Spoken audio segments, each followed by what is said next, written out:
என்னாலே நம்ப முடியல.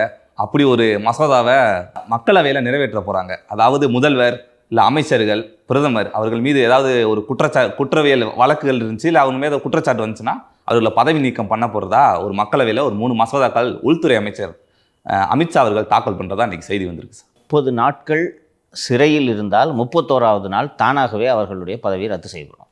ரைட்டா? இப்போ செந்தில் பாலாஜி இருந்தார்ல, அது தானாகவே 31ஆம் தேதி தானாகவே அவரோட பதவி போயிடும்.